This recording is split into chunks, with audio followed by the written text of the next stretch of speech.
Hi, I'm Jimmy Young. And I'm Dan Lothian. Whatever it might be, we are here to talk about it. It's about who you are, how you act, and more importantly, how you treat others. If I wouldn't do it, you shouldn't do it. I'm a reporter, so I've got to verify it. This is really the first time I'm embarrassed to be an American. I'm very comfortable with my masculinity.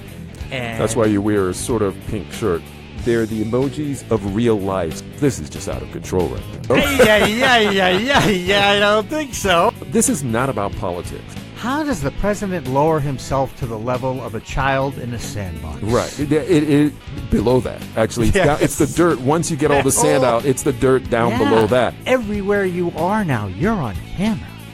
People don't know how to act. If I wouldn't do it, you shouldn't do it. By the way, I'm never allowed back in the kayak. This is just out of control right now, and it's red hot.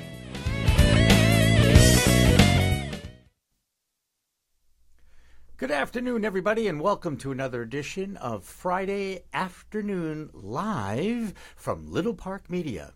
I'm Jimmy Young in the host chair today, and opposite me is Dan Lothian. How are you, Dan? I'm doing great. It's raining outside, but it's not supposed to last too long, and you know the grass needs a little water. We need to be cooled down a bit. Absolutely. Even though we're going to be fired up here today inside. How'd you like that? Cool down a bit fired up inside. I like that. Yeah. I like that. God, you are a wizard with words. A wizard with words. Okay, that would be W cubed for those scoring at home. Okay, so we've got a lot of things to talk about today. Dan and I have actually known each other for a few months now. We're going on maybe our fourth month at this point. Exactly. Feels like 4 years, though.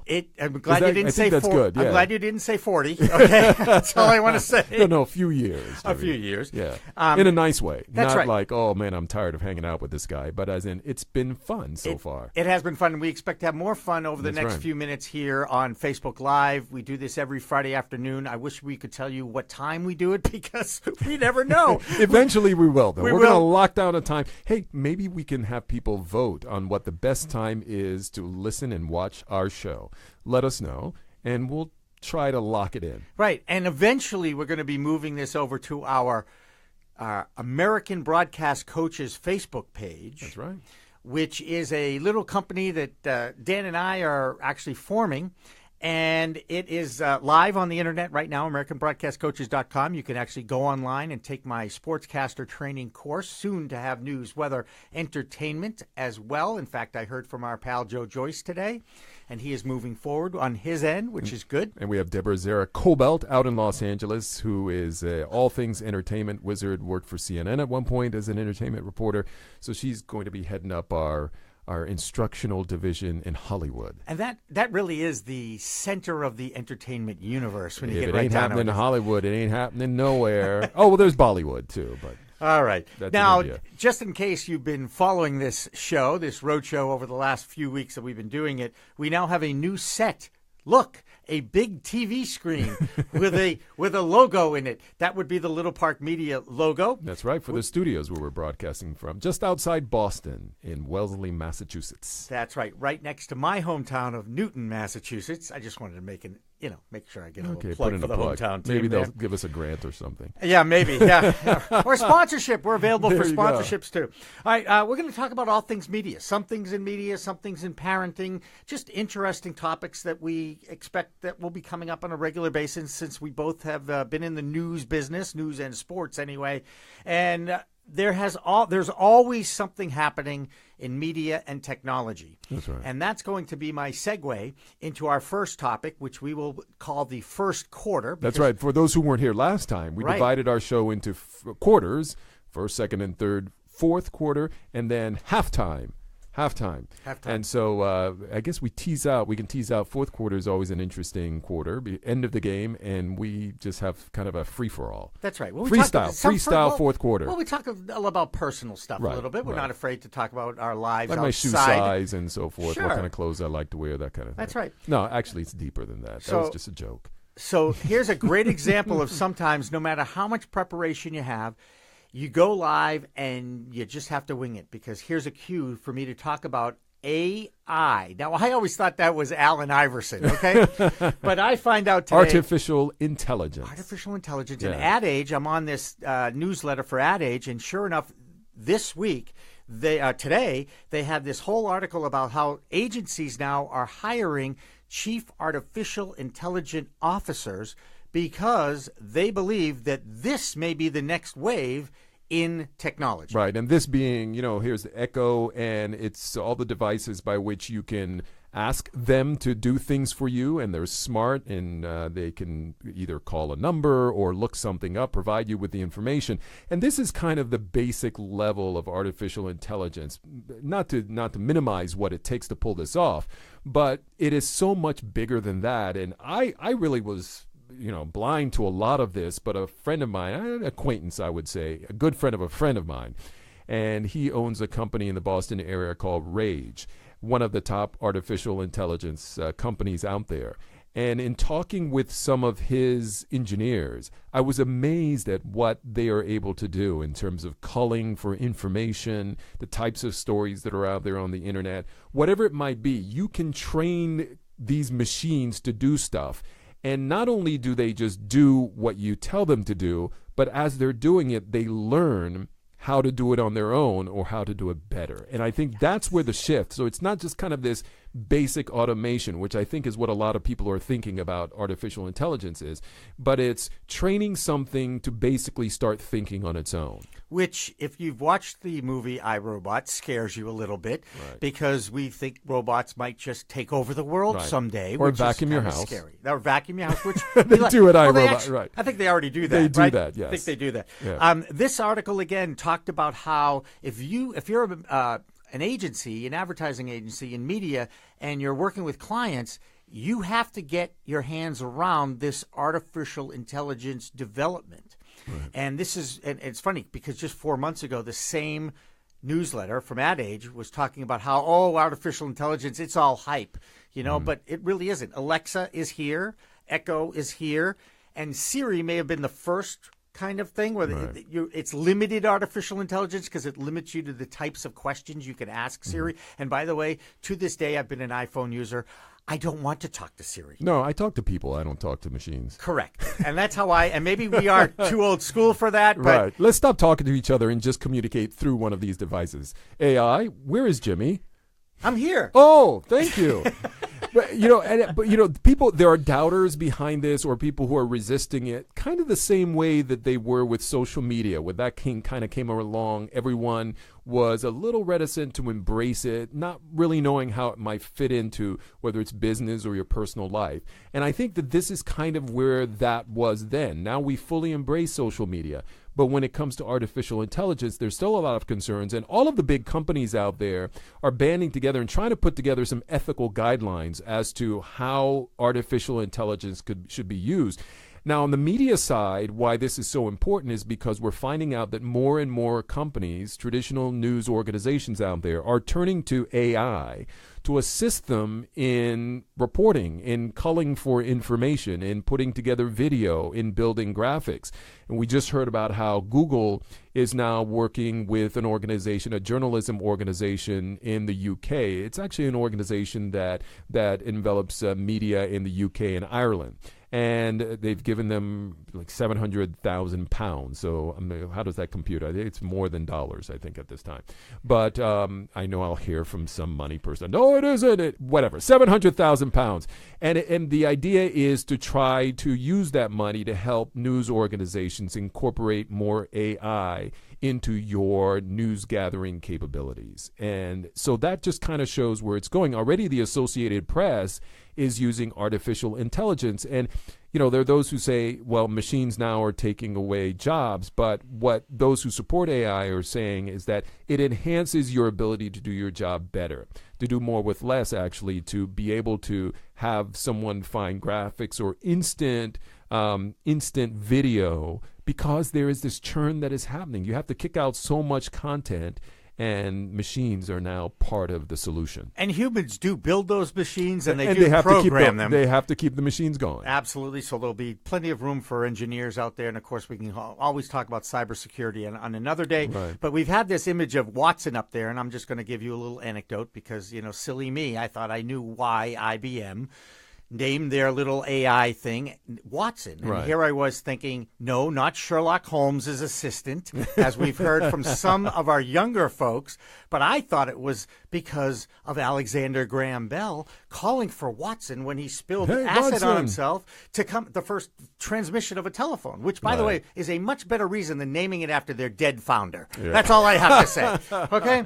But Stephen, who helped us produce this show and is behind the what is your actual role here? He's the director. The director. That's right. He's the director. Yeah. He's we have Mitchell over here who's Assistant director. assistant director, but also doing our graphics and camera work, and it's a whole team that allows us to get this together. But anyway, it was a learning experience for you to provide. But he also told you what the real Watson was all about. Yes, he did. Because you were wrong on that. I was wrong. Yes. Yes. Okay. Oh, look, there's Watson now playing Jeopardy. That's right. All right, great segue to our next quarter. Quarter our next, number 2. Our next Oh, where's our sound effects? We'll work Next on that time. next week. Okay, sound effects. Every week, Mitchell, sound effects?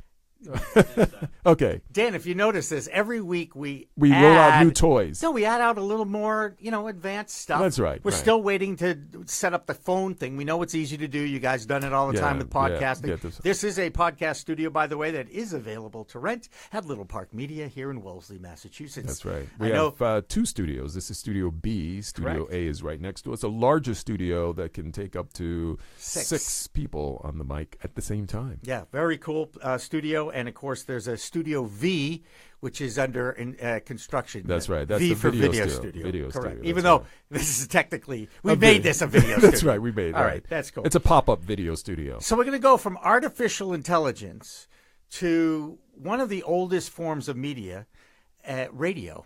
And Boy, that is the oldest form right there. Thank you very much. I told you you'd find this thing, whether it's an Edison radio, but it's an old-fashioned radio. And is radio dead? That almost looks like radio in a coffin. Well, we were talking about this earlier this week, and we said this would be a great subject because radio is really the last free media that is out there in the public for free. Now, granted, I guarantee you if you talk to 100 people walking down the street and said, hey, do you got a transistor radio on you? They'll go, what? What's a transistor right, radio? To talk to Mars? I don't understand. So, and of course, the only other time that you'd really use over-the-air frequencies to gather information, which is what radio was all about when it was first invented, would be when you have a power failure and you don't have access to the internet, you don't have access to your power.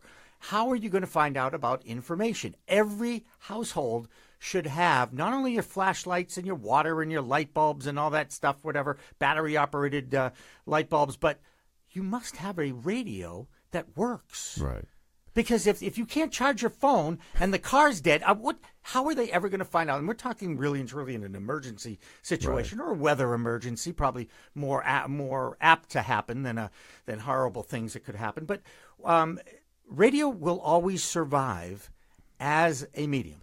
And I think, you sort of the setup for this is that radio is kind of this emergency kit that you have to have along with water and fuel in a tank somewhere in case of an emergency. And that's important. But of course, my love affair with radio. I started in the business when I was 16 years old in radio. And radio is in my blood. There's something romantic about sitting behind a microphone and people not really seeing you and being able to just, with your words, convey a message, a conversation, a thought. People can draw from what you are delivering. Painting the word picture is how we describe it in play-by-play instruction. There you go. And I think that as we have sort of moved away from traditional terrestrial radio to, XM and other kinds of paid radio stations, if you will, or the way that a lot of content now is delivered via YouTube or other online sources, there is still this medium whereby people can go to hear a ball game. Whereby you can still hear community programming. There you can still hear network radio updates at the top of the hour, and so there is still room. It isn't obviously at the scale of where it once was because the market by which people can receive information is so diffused.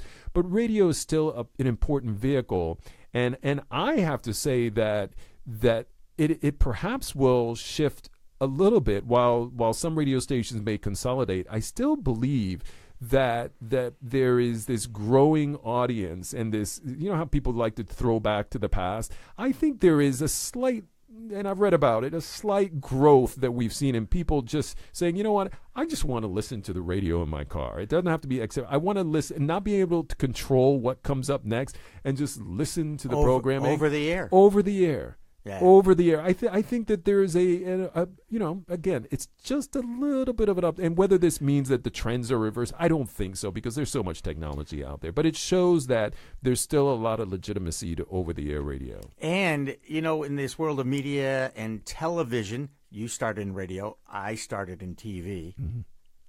Okay. It's your face, Jerry. Yeah, it has to be something. It's good for something. Yes. Oh, yeah. Goodness. Okay, so we are always talking about the development of interactive content. Right. A talk show on radio is still interactive immediacy.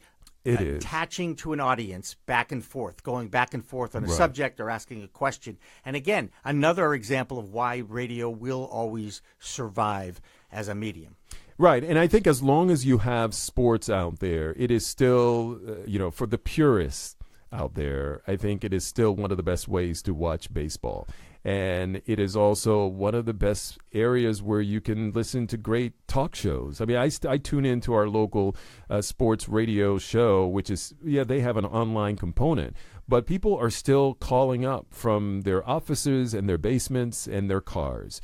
Because there's something about calling into a show that you're listening to over the air and participating. And so there's great value in it, and there's still money to be made in radio in terms of advertisers still realizing that from a local perspective, you can still reach a local audience, a very direct demographic audience through radio. And so, of course, we're biased. I'm certainly biased since this is how I started, and I hope that radio survives, terrestrial radio, over-the-air radio survives for years after I leave this earth. But as the young people are using other forms of technology, I hope that the masses will still continue to use radio. I think it's funny. I actually have an app on my phone that is Boston Radio or Boston Sports Radio, and I can listen to the local over-the-air broadcasts of radio on my phone. Oh, there you go. An app. So it's the marrying the two, the old and the new. And they got $5 out of me. So there you go. You know what I mean? By the way, this wasn't planned,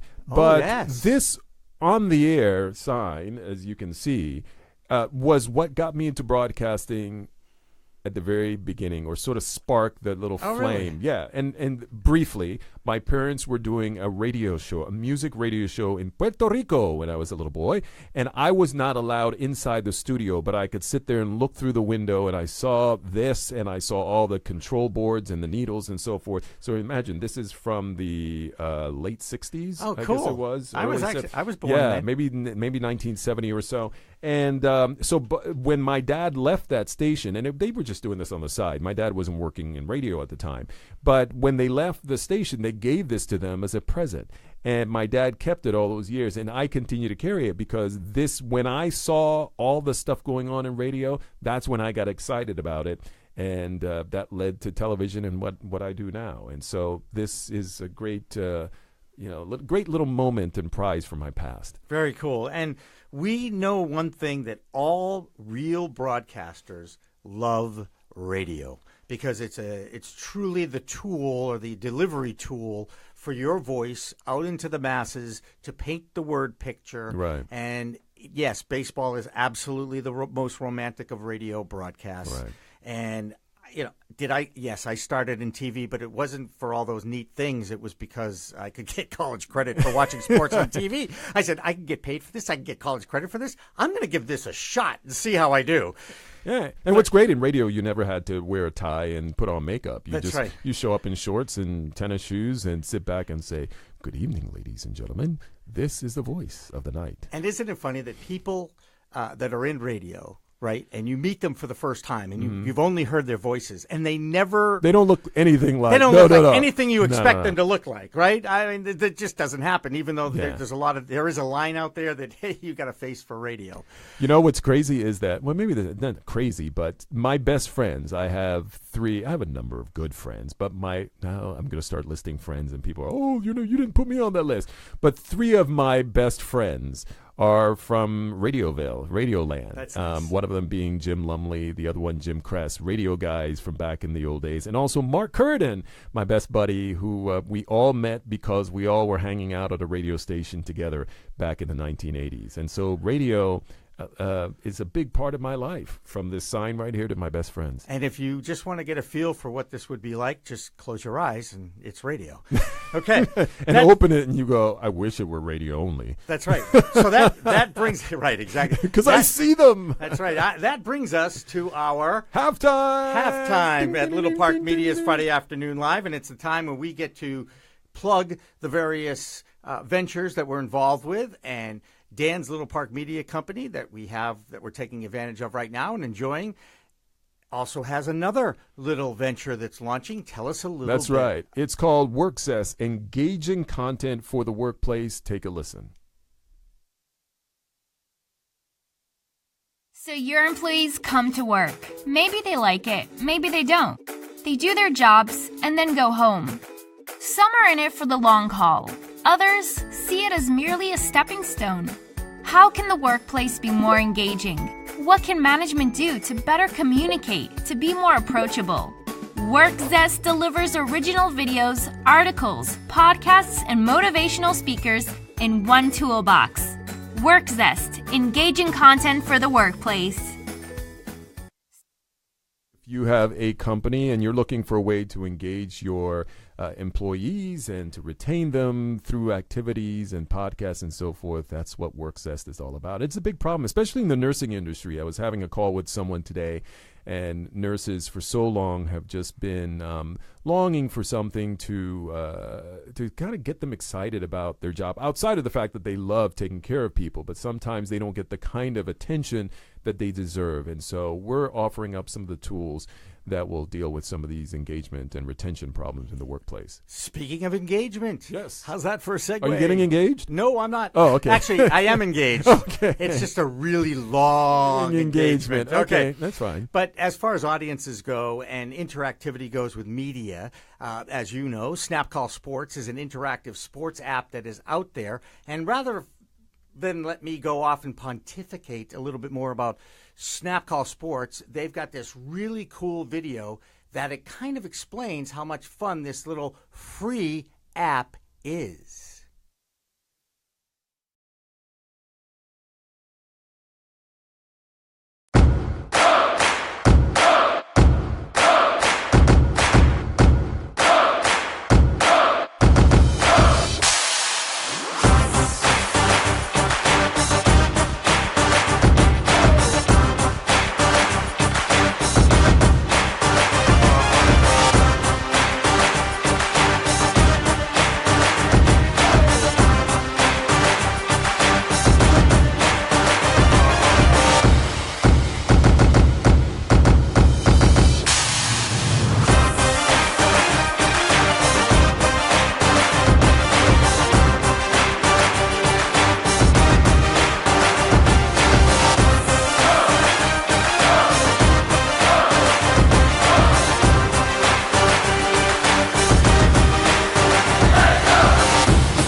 All right, that was Snap Call Sports, and download it today because it's free. I've played it before. It's fun. Yeah, it's fun. And you will learn something at the same time, and eventually you'll win some prizes if you win that particular game. But let's not get into the eventually part. Let's just enjoy it now. Now, as it is. That's right. And hopefully we'll have a new website soon, and the sports director, moi, will be able to create some more content that will entice people to download it and enjoy it, which I have been doing since September. So Quarter number 3. That's right. That was a whistle, I think. I know. I can't do that. You know how people put their fingers. No, it's very talented. I know. Maybe we should get a whistle. That can be the thing, and we blow the whistle. I think we're going to have between each quarter. We'll probably end up with some kind of sound effects. Oh, okay. So forget the whistle then. Is what you're saying? You're saying, Dan, Dan, keep your whistle at home. Let's download. Let's download forget some the sound whistle, effects. Dan. Right. Thank you. Right. Thank you for calling me out. That's right. So this video. Let's talk a little bit about this video because we're in a time where people are complaining about fake news. Right.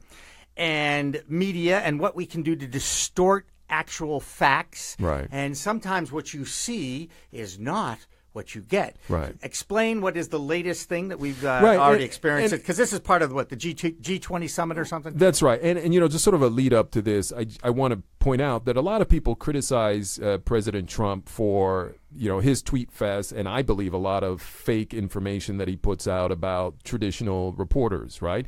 And we've criticized him on this show before. But we have to be, as I'm a journalist, it's what I've done for all my life.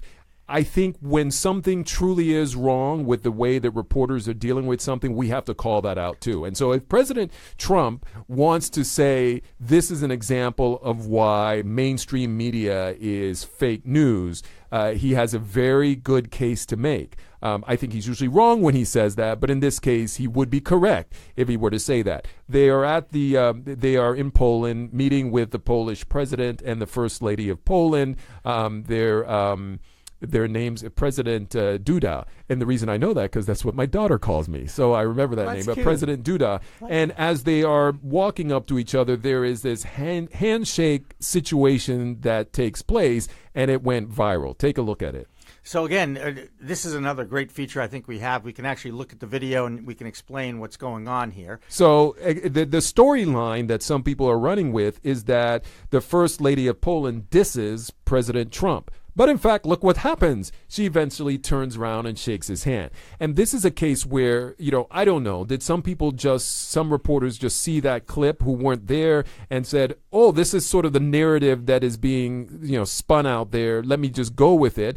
Maybe they wanted it to be the case. I don't know. But the fact of the matter is, when I saw it the first time, it was clear that she was sort of zeroed in on going straight ahead to shake Mrs. Trump's hand, and that, in fact, the president was engaged with the president of Poland at the time. And so it wasn't a diss. He turns right when she's walking by. She then pivots and shakes his hand. There is no story here. It is fake news when people report that something happened and it really didn't happen. And one of my former photographers at CNN, who was there at the event, he's traveling with the White House press corps, and on Facebook, I follow him on Facebook, good guy who's been covering the beat for so many years, and he said, folks, come on, this is ridiculous. This video that you're all talking about where President Trump was dissed by the First Lady of Poland is simply fake.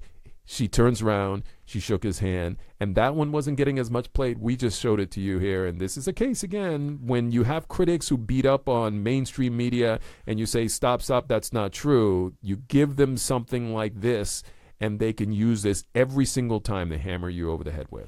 Much ado about nothing. Nada. Big goose egg. But yes, it fuels talk shows. For talk shows, we were talking about this as we were preparing for the show, Jimmy.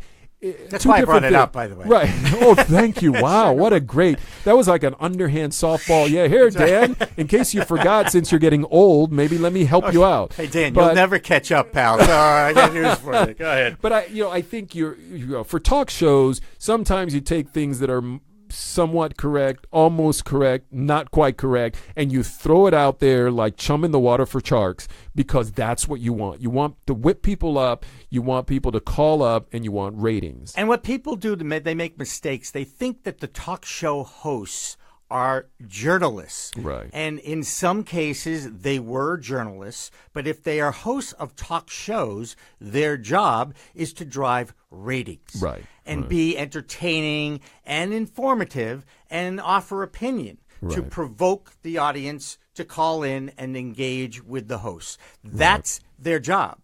A lot of people who think that anybody who sits on a desk at a news operation is a journalist just because they're sitting in that chair. Right. If they're hosting a talk show, they're not. They are not at all. And I think that, in this particular case, if there is a talk show or there's a tabloid out there that wants to take this and run with it, that's fine. I don't have a problem with that. Where I have a problem is when a story like this makes its way into, a traditional news organization and it isn't reported in a factual way. I think and I haven't checked to find out how, the ABCs and NBCs of the world are treating this, but I think that even if they didn't misreport it and provide fake news, that since it's out there in a viral world, there is a responsibility for all the news organizations to say, look, there are a lot of times that President Trump is throwing wrong information out there, pointing the finger at us as being irresponsible. Here's a case where some people have been irresponsible, but we're going to report the truth. And here's what really happened with this story. Yeah, and that's a great way. That's a great to look at it and mea culpa. Admit it that, hey, we've been there, done that. Sorry about this. Yes, This is much ado about nothing, but we did misinterpret what you saw. Exactly. And that's the beautiful thing I've always said about television, because seeing is believing. It's why a lot of athletes prefer electronic media to print media. Right. At least before, print media used to walk around with tape recorders. That's right. Because then they can't get the quote wrong because you said it, here it is. Unless you edit it. Unless you edit the video. That's right. Although Facebook Live is Facebook Live. We're not editing. This is live in real time. Absolutely. And you can tell sometimes. Yes, absolutely. Because we edit half of it out. That's right. That's right. So now I think it's time to go on to our fourth quarter. And no sound effect, but... Right. All right. So that was different than the last whistle, but I'm trying to be creative here. Yeah, that's good. And I haven't even delved into my little personal sound effects. Oh, I see my son. Oh, we're not going to get to Blake yet? Okay. We can. Thank you. Okay, sorry. I tell you what. We'll start with Blake. We'll start with Blake because, when you and I first met, we were watching the Daytona 500. Right. Oh, that's right. Yes. Wow. And R.J. Valentine from F1, right. We'll give him a plug. Go ahead. He loves it. Yeah. Introduced us, and you were there with Blake. Who is my son. Who is your son. And right. I admit, Dan, that I actually was more intrigued hanging out and talking with Blake about the racing that was going on. Because he knows a lot more than I do about racing, right? Then, hey, you're a former news journalist. Okay, that's cool. Right. Yeah, what are you doing now? Okay. Hey, Blake, so when you take that turn. But the reason Blake is up here, and by the way, he was a little kid at this time, but I guess he's 14. Yeah, but he was really, well, that's what he really looks like now. There that other one, he was, yeah. But the reason we bring this up is because in this segment, we like to talk about what we're doing this weekend. Right. Or, in the next few days right. or whatever. So today, of course, the car is all packed. We're headed up to New Hampshire. Big weekend, racing weekend, 2 days of racing and going up to Canaan, New Hampshire, where it's, it's going to be a lot of competition going on between various groups. And, I misspoke last time. I said that was the one where there was going to be a purse. This one is the one with $2,500 at stake. Wow. So a few $100s to be won here or there for the winners. So this is actually the one where that happens. Now, do you explain that Blake is 14, he doesn't have a driver's license? No, but he does have a racing license. So you have to go through a school, and this happened many years ago, where it shows that, you won't wrap your car around a tree. It doesn't mean that people don't wrap their cars around trees because you're going at a high rate of speed and sometimes things happen. Actually, not around trees because their tires and into other barriers. The wall, into the wall, right? And spinning out, all right. that neat stuff. Right. But you do go through training to make sure that you know how to handle your car, and then you start with very low-powered cars and work your way up to where he is now, and they're even faster cars than where he's at. But anyway, this weekend, my weekend will be, hopefully figuring out what to do with various weather conditions because they'll be dry, wet, sunny, warm, cool, and that affects what kind of tires you'll be using. So I'll be helping out with the pit crew this weekend with Blake and Blake Lothian Racing. By the way, if you want to sponsor him, he's up for sponsors. Go to his website, BlakeLothianRacing.com. That's a halftime thing. Oh, that's right. I can't plug. So plug your ears and unplug my plug. I just love the fact that there's a 14-year-old out there beating 20-year-olds, guys that have been racing for a long time. Even 30-year-olds. Even 30-year-olds. I mean, I just think that's so much fun. And these go-karts are going between 75 and 110. And 110 miles an hour. Exactly. By the way, what are you doing this weekend, Jimmy? Well, funny you should ask. I have no plans. No, seriously. But I will talk a little bit. That was just like last weekend in the last 10 years of your life. Yeah, it's no plans. Okay. And needless to say, I'm not in charge of my social calendar anyway. I do how it hope to works. play tennis again, which I love. But we have to play tennis someday. and we will. You just hit around. And we will. And we'll figure out. I played 35 minutes on Wednesday for the How first do you feel, time. by the way? I felt it, but physical therapy is a wonderful thing. Let's not talk about my body Okay. because everybody will But turn I want off. to talk about your body. Oh, God, no. All right. I actually want to talk about one of the loves, though, and it's the love of soccer. I have I love the game of soccer. I played it since I was 7 years old. I've coached it for 35 years at every level, from the state to the club to the local to high school varsity. And there is two things. One, I want to do a shout out to the U16 Needham soccer team that won the Mass Tournament of Champions in June a couple weeks ago. A few of my friends' kids play on that team, the U16 team, and I want to shout them out. Lee Popper does a great job as the coach, and congratulations to those guys. But I heard something on the Today Show that really made me mad as a soccer supporter. Oh, boy. Because I heard that the South Carolina Youth Soccer Association is looking to create silent Saturdays in September because the parents on the sidelines can't keep their damn mouths shut, and they go after not only the referees but the coaches, and they're yelling at their kids. And if you've ever been on the sidelines of a youth soccer match, you probably know what I'm talking about. Oh, yeah. So let me tell you how Parents who always wanted to play soccer at a high level now taking it out. I don't think parents. I think a lot of parents don't have any clue about the game. Oh, I know. Still. But they think they want their kids to be professional soccer players, and so they're, yelling, screaming. And it's true in hockey Right. and in other youth Yes. sports. It's and not all a that. new. It's relatively new. That didn't happen way back in the day. Well, absolutely not. But it's it's certainly right. keeping Modern, the parents. right. So here's a suggestion, just in case anybody happens. I don't have any friends in South Carolina, so if anybody wants to share this with somebody you know in South Carolina that's involved with soccer, please do. Here's what you do. Right. I was coaching for 35 years. Beginning of the year, I had a meeting with the parents only, not the kids, just the parents. And I handed out a sheet of paper to them. And I said, if you look at this sheet of paper, you will find a whole list of sports cliches that are supportive in nature. Way to go. Good hustle. Great play. Keep going. Great goal. I said, those are the things you need to say on the sidelines. If I hear any of you saying anything negative to the referee, saying anything negative to your kid or negative to your coach, or anything that is not on this sheet of paper, No. I am going to embarrass you by calling you out on the sidelines. Basically a red card for parents. Correct.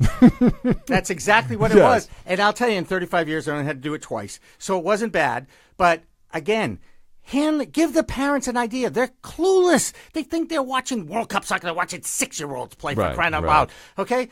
And speaking of World Cup soccer, the United States is playing this weekend, Saturday afternoon, first game against Panama for their Gold Cup tournament. And I wish them good luck with that. But my favorite player, Christian Pulisic, who is the best American soccer player I've ever seen, the kid's only 18, is not playing for the U.S. Oh, team. this year. bummer. By the way, that might be what, on radio, TV, Actually, that's- online. You can probably find it all mediums. Fox Sports 1 is now carrying the U.S. national team qualifiers and U.S. national team games. So Fox Sports 1 is where you go for that. And then ultimately the World Cup, I believe, is still going to be on ESPN, but I might be wrong. So that's what you're doing this weekend then. I have tuning into soccer. I have one appointment Okay. at 4:30 on Saturday afternoon, and There I'll you watch go. the game. Wow. Other That's- than that, I'm cleaning the What house. an exciting life. I Yeah, want to well, be like you when I'm I going to do grow up. laundry and clean the house, and I'll be in my hot tub at some point, and hopefully I'll play some tennis. But anyway, But that's- then, no, this is a good story, and I think parents should listen up because sometimes they get so obsessed. And one of the things I try to do with my son in his racing is let his coaches deal with whatever Coaching. he's doing. Right. Right. I'm no expert at this. In fact, Right. I can't do it. No. Now, what I can point out, if I see something that's pretty obvious, I'll suggest something and say, you may want to think about this based on what I saw. But I think you need to take a step back. And yes, my son isn't one of those kids who just got into this and is just kind of doing it for fun. He does do it for fun, but he's at a different level. But you can't treat every child as if they're going to be the next professional whatever. Let them have fun. Let them grow up. There's a lifetime for competition. It doesn't have to happen at 5 years old. That's right. And as my friend Bob Bigelow, one of the premier youth sports experts in the country, always says, my son is less worse than your son. There you go. So let's not worry about it, shall we? Let's have them have some fun and let them grow up. And our show is more better than any of the shows out there. There you go. Well, Dan, again, this has been great. Great Friday afternoon. You know what? We put a lot of work into preparing this time. And so did Mitchell and Steve. And I want to put a shout out to both those guys. They did a great job, and Lord knows the price is right. Anyway, but no, we appreciate them coming in and helping us out. And it's always fun to talk. It's been great. At a level that is higher than what you might find on the local radio. But we are talking at cruising altitude. Yes. In a commercial plane, that's around 30-some thousand feet. In a private jet, it's 40-some thousand feet. So we're cruising up there. And you've actually been on Air Force One, haven't you? I have been on Air Force One. You get to tell that story. That's right. We tease that up. We should absolutely have a story from our careers. Every single show. Every single show. Okay, next week I'll tell you a little nugget about Air Force One, and maybe the tease will be, remind me of this, guys, it will be something around what you get every time you travel on Air Force One that you can take home with you. You can either eat it, keep it, or share it. Ooh, I like that. Great tease. That'll be next week on Friday Afternoon Live for Dan Lothian, our directors Steve Helmuth and Mitchell Breslaw. I'm Jimmy Young. We'll see you next time, next Friday afternoon, live from Little Park Media.